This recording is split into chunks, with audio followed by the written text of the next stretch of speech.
What's up, Thrashers? It's Eli Santana. And Alex Lee of Holy Grail. And you are currently in the Metal Zone.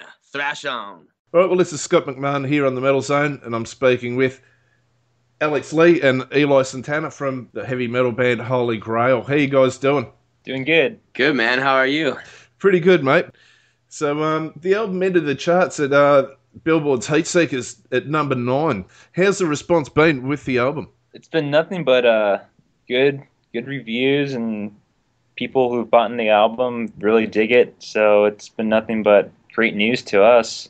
Yeah, it's been just really exciting, and just the response has just exceeded our expectations. I mean, we knew we had an album that we liked, but you know, it's definitely hard to judge if other people are gonna like it or critics are gonna like it too. But can you tell us a bit about the songwriting process? Because I noticed that this album, there's a few differences between Crisis and Utopia, where I think probably some of the fantasy-style lyrics have gone out, and it's a bit more about reality and life in a lot of the recording. Were the songs written before you went in, or did you do this all in the studio?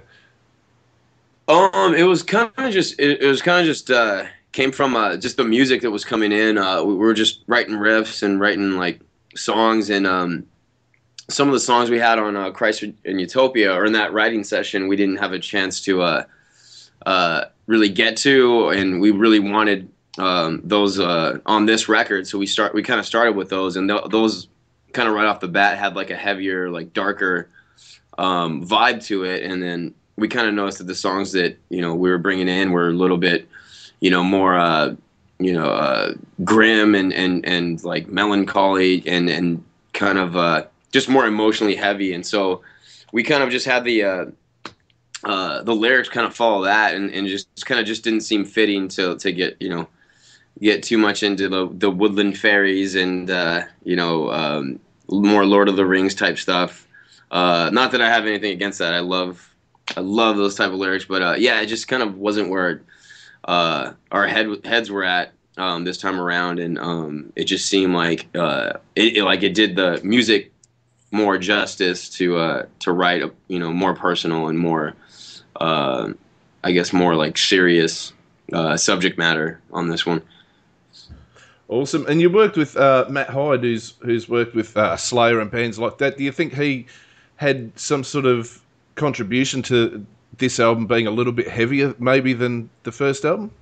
I'm not so sure about him really influencing it to be heavier. Like I think it just kind of came out with like the riffs we were writing, and just like the music, we kind of came out like a lot hungrier and more vicious, I guess. But the great thing about Matt is like he would be able to really identify the heaviness or the vibe we're going for, and just be really amazing at facilitating that, whether it's through tones or even giving us ideas on arrangement and like dynamics and stuff, like how to make things just that much heavier.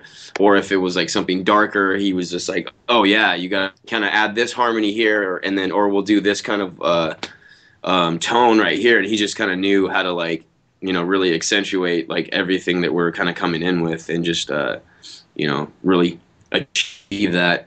And two, he was kind of the final word on lyrics too. So he was as far as things being that much darker and just more serious, Matt was he was a great like final like line of defense for that, and would have like Luna and sometimes all of us like rewriting lyrics, sometimes three or four times. It was rough at the time, but I think it all kind of worked out. Yeah, it's turned out to be a fantastic album, definitely. And so with the artwork too, you got Dylan Cole, an amazing artist, to do the work on that. What made you choose him for the concept of the album? We were talking to a couple guys, and it was just like we kind of just always wanted him to do an album cover for us. I'm actually have been friends with him since high school, and we were just like a couple like metalheads. And he kind of did the art thing and kind of didn't play guitar as much anymore, and I guess that kind of worked out for him, because he just, since since then has become like this just force to be reckoned with in the industry, and we really just couldn't afford him. Like most bands kind of can't, and it would just happen to work out that we did a bartering system between him and myself, and I actually did the music for this iPad app that is coming out, because he did a children's book called the Otherworldly Adventures of Tyler Washburn. Yeah, so we actually sent him the concept, and in his off time while he was in London and we were on tour in the U.S., he like just kind of knocked it out of the park in a really short span of time. He was actually production designing the movie Maleficent that's coming out, which is the new Sleeping Beauty live action movie with Angelina Jolie. So he's just ascending the ranks in like the movie industry, and we actually were able to lock him down for this cover, and it was like he sent, like, we basically went with the first thing he sent, because it was just like that, ready to go, and it was pretty much like, do you want a crow or no crow? And I was like, yeah, we want a crow. And so it was just like that easy, he's just that much a professional and just awesome. So that's kind of how that came about. We definitely lucked out. And no, it sounds really cool how you were able to work with Dylan, and his artwork is amazing, how he combines real photography with sort of digital art, and the album cover looks great. Oh, thanks. Yeah, I'm sure he'd be very happy to hear that. He's definitely amazing at what he does. He is, definitely. And you guys just got back from the 70,000 Tons of Metal cruise. How was that?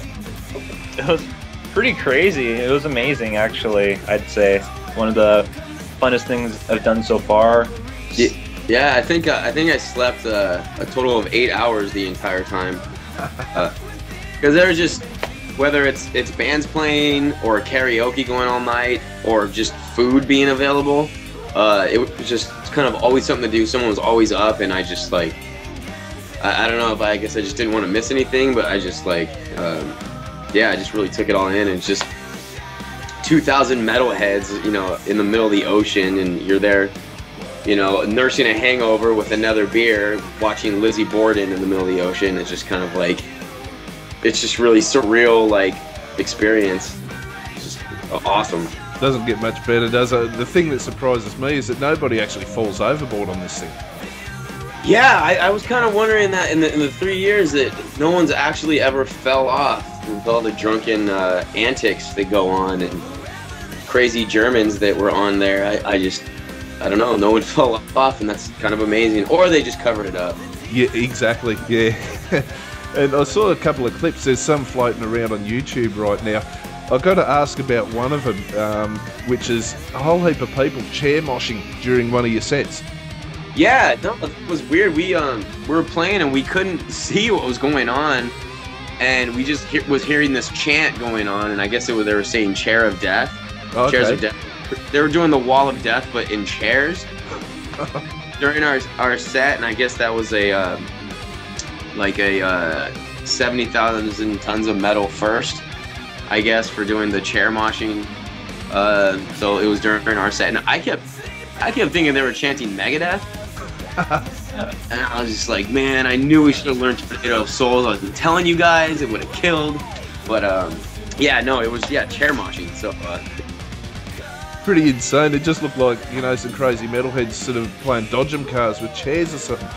But did you guys actually get into that during other band sets? I think I only saw that during our set, which I would have been completely pumped to do. Like, actually getting in the pit, but being able to sit down just sounds great to me. And I saw another one of Eli singing some Bon Jovi at the karaoke. Oh, I did not know that made it to YouTube. It's on YouTube, mate. Son of a bitch. Oh my God. Yeah, that was I was well into my cups, to say the least, and I got talking to some Jovi by there's this just overzealous guy who just kept buying us drinks, and he's just like, hey, I signed us up for Bon Jovi, and I put us at the top of the list, and I was like, oh, okay. So you actually sung it pretty well, considering you were a few beers down. Oh, well, thanks, man. But, yeah, so what were your favourite moments on the cruise? Because there were some really awesome bands playing there as well.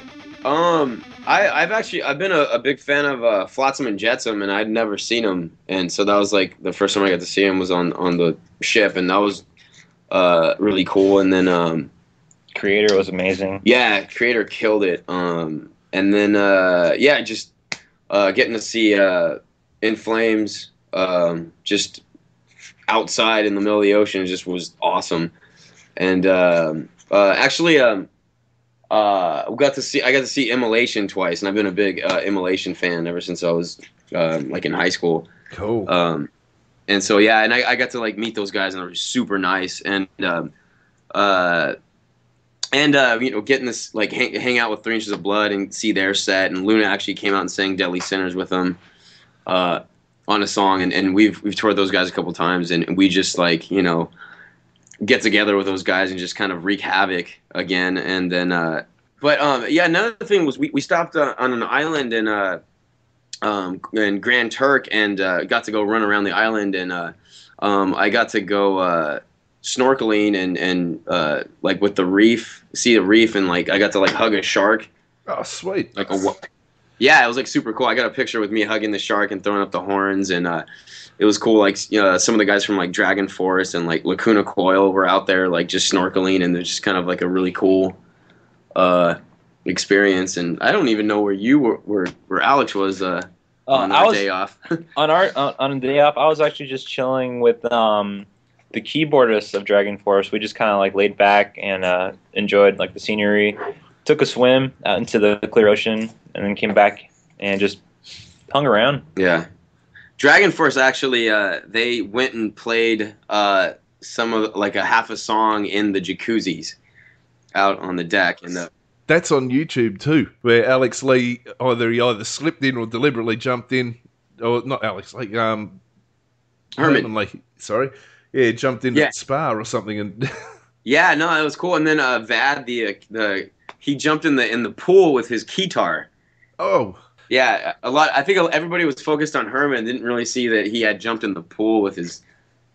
First of all, it's awesome that he has a guitar to begin with, but then he also jumped in the pool. Oh, you'd hope it didn't cause any damage to the equipment. Yeah, I was kind of wondering that, but I was just like, more power to you. Definitely. So what are the plans for the future for the band? I know it's only early days with the new album, but you got Metal Alliance coming up, which should be a pretty awesome tour. What else have you got in the near future? That's about it so far that we know of as of now, unless we got something secretly brewing in the mix. But as of now, it just seems we're doing the Metal Alliance tour. Yeah, we definitely have. We're talking about trying to do all the European festivals, and then hopefully like a full European tour, and then maybe make it back to Japan and fall, and then hopefully make it out to Australia by the end of the year is definitely the goal, and I would love to go back. So hopefully that comes to fruition. Be good to have you guys back. Like you were out here last year for the Soundwave Festival. I actually caught your show here in Melbourne that you did with Hell Yeah and Black Label Society, and you got a pretty good response, especially, I suppose, considering you weren't actually meant to be on that bill, were you? Yeah, it was kind of like a last thing, and then I know, I think Black Tide. Yep. They dropped off because I know the singer's father passed away, so they just kind of like definitely, not the ideal way to kind of move up, in the as far as like in the set. So, yeah, I had a great time that night. We had some more stories of being well into our cups at the bar across the street at that show. Was that at the Cherry Bar, was it? Yeah, it's Cherry Bar. Yeah, that was just a blast. There was random people doing push-ups. Blake, our bass player, I guess that he started singing along the Dead Kennedys, and Buzz from Unearth started singing along, and so I guess Blake saw it fit to pick up Buzz and military press him over his head. Oh. And had Buzz up in the air while they're singing a Dead Kennedy song. So apparently I was there, but I don't remember it, but it did happen. You were there in body, not mind, eh? Yeah, definitely. All right, well, I might wind this one up now, and I want to thank you guys, for definitely giving us your time for this interview. And can you choose a track from Ride the Void to finish up the interview with? Yeah, I'm gonna go ahead and pick Take It to the Grave, because we got the two guitar players here, and that's I think our favorite little trade-off lead section, and just got a lot of energy. Awesome. All right, no worries. Thanks very much for the interview, guys. I really appreciate it, and hopefully we'll catch up soon. Awesome. Definitely. Sounds good. Have a good one, Scott.